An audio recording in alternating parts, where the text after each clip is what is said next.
Umum mula menyedari kepentingan amalan gaya hidup sihat. Tahap kesedaran semakin meningkat berdasarkan jumlah pengunjung ke Taman Riadah bagi melakukan aktiviti senaman. Wartawan Sarawani Syahariza berkesempatan meninjau kawasan riadah dan rekreasi di ibu kota dan mendapatkan menu balas umum berhubung amalan sihat tersebut. Tinjauan pada pagi Sabtu di Taman Rekreasi Ampang menyaksikan hampir 50% adalah dari golongan pertengahan dan warga emas yang bersenam. Menurut Wu Kuncau, 55 tahun, kesedaran terhadap bahaya penyakit yang datang dari pemakanan telah memotivasikan beliau untuk melakukan jogging setiap hari. Kalau tak sihat, jogging sekarang ramai orang sakit tau. Sekarang makannya pun tak baik sekarang. Itu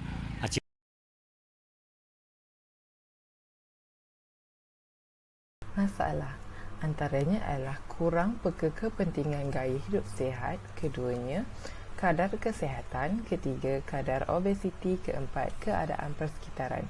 Berikut adalah antara masalah yang telah kita perolehi daripada artikel yang telah kita tunjukkan sebelum ini. Analisis masalah. Pertamanya, kurang pendidikan awal gaya hidup sihat.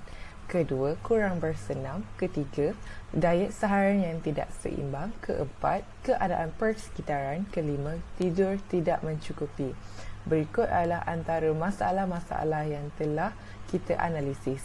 Antara alternatif yang dapat kita lakukan adalah pendedahan pendidikan awal gaya hidup sihat seawal di taska. Keduanya, program bersenam atau beriadah. Ketiga, memperbanyakkan artikel penjagaan pemakanan seimbang. Keempat, pendedahan media sosial. Kelima, kempen kesedaran amalan gaya hidup sihat. Memilih alternatif penyelesaian APC, Alternative Possibilities Choices. 1. Pilihan pendedahan pendidikan gaya hidup sihat seawal di taska. Program bersenam dan beriadah, memperbanyakkan artikel menjaga permakanan seharian, kempen kesedaran amalan gaya hidup sihat, pendedahan media massa. Keduanya, idea. Pertama, dapat mendedahkan awal dan akan menjadi kebiasaan kepada masyarakat belia ataupun kanak-kanak seawal usia 5 hingga 6 tahun untuk menjadikan perkara itu kebiasaan mereka. Keduanya, dapat melahirkan individu belia yang sihat tubuh badannya. Ketiga, dapat menyampaikan maklumat sahih dan yang boleh membantu masyarakat belia dengan bacaan. Keempat, dapat menggunakan media massa untuk menyebarkan maklumat amalan gaya hidup sihat. Kelima, dapat mendedahkan pelbagai aspek amalan gaya hidup sihat. Ketiga, persepsi. Pertamanya, lebih bersedia dengan amalan yang perlu diamalkan. Kedua, lebih mengetahui keseronokan dan kebaikan bersenam. Ketiga, mempunyai banyak pengetahuan mengenai diet seharian yang seimbang. Keempat, boleh mendapatkan bantuan teknologi untuk amalan gaya hidup sihat. Kelima, mengetahui setiap aspek yang perlu diamalkan untuk mencapai gaya hidup sihat. Keempat, tindakan. Pertamanya, para pendidik dan ibu bapa perlu mengetahui maklumat gaya hidup sihat yang betul. Keduanya, pelbagai program bersenam dan beriadah di pelbagai peringkat yang melibatkan masyarakat belia. Ketiga, menyediakan platform mengenai penjagaan diet seharian yang pelbagai. Keempat, mempunyai aplikasi yang boleh membantu dalam pengamalan semua aspek amalan gaya hidup sihat. Kelima, melibatkan pihak-pihak profesional dalam pelbagai bidang kesihatan serta penasihat gaya hidup sihat.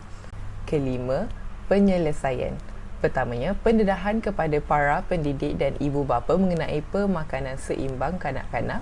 Keduanya, mengadakan program bersenam atau beriadah yang melibatkan masyarakat pada setiap bulan. Ketiganya, platform yang sahih untuk rujukan diet seharian. Keempat, aplikasi yang boleh menjadi jurulatih amalan gaya hidup sihat kepada masyarakat belia. Kelimanya, melibatkan pihak profesional untuk menyampaikan bantuan maklumat yang sesuai untuk seseorang itu. Keenam, pendekatan. Pertamanya, kelas bimbingan pemakanan kanak-kanak untuk pendidik dan ibu bapa. Keduanya, program bersenam seperti berzumba bersama masyarakat setiap hujung tahun. Ketiga, harus mendisiplinkan diri untuk menjaga diet seharian. Keempat, menggunakan platform untuk mengetahui penjagaan yang sesuai mengikut keselesaan seseorang itu. Yang kelima, aplikasi yang menyediakan pelbagai kemudahan yang diperlukan dalam memulakan pengamalan gaya hidup sihat. Ketujuh, penyelesaian. Pertamanya, pendedahan pendidikan seawal di taska untuk kanak-kanak amalkan dan jadualkan amalan itu sebagai rutin hariannya. Kedua, program bersenam atau beriadah bertujuan untuk mendedahkan kebaikan bersenam untuk tubuh badan dan aktiviti secara langsung yang boleh melibatkan aktiviti masyarakat belia. Ketiganya, artikel yang pelbagai bagi membantu setiap aktiviti belia memilih penjagaan pemakanan seharian mengikut kesesuaian diri dan bajet. Keempat, kemudahan media masa membantu mendedahkan amalan gaya hidup sihat kepada masyarakat belia kerana masyarakat belia banyak menghabiskan masa dengan menggunakan kemudahan teknologi dalam aktiviti seharian. Kelima, kempen kesedaran dilakukan selama seminggu setiap tahun bagi membantu masyarakat belia mendapatkan pendedahan secara langsung dengan pihak-pihak profesional. Ke-8, reka cipta. Pertamanya, membantu dalam mengurangkan kadar kematian awal dalam kalangan masyarakat belia di Malaysia. Keduanya, membina negara tanpa dadah.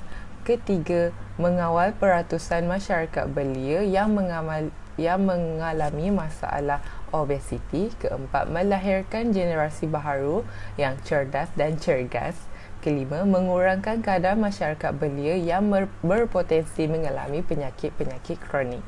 Laksanakan pilihan penyelesaian. Saya telah memilih pendedahan media masa untuk pelaksanaan penyelesaian kerana melalui pendedahan media masa ini kita boleh mendedahkan maklumat itu melalui televisyen, radio, media sosial, internet dan aplikasi untuk membantu bagi menjayakan keinginan untuk melahirkan masyarakat yang seimbang dari segi jeris, iaitu jasmani, emosi, rohani, intelek dan sosial. Melalui semua aspek-aspek ini seperti aplikasi, melalui aplikasi itu kita dapat membantu seseorang individu itu untuk memilih pengamalan gaya hidup sihat yang sesuai dengannya. Contohnya pengambilan pemakanan yang sesuai untuk mengikut bajet seseorang itu, dan sesetengah masyarakat yang alah terhadap sesuatu makanan boleh memilih kaedah ataupun menu yang sesuai dengannya tanpa melibatkan bahan-bahan alahan mereka.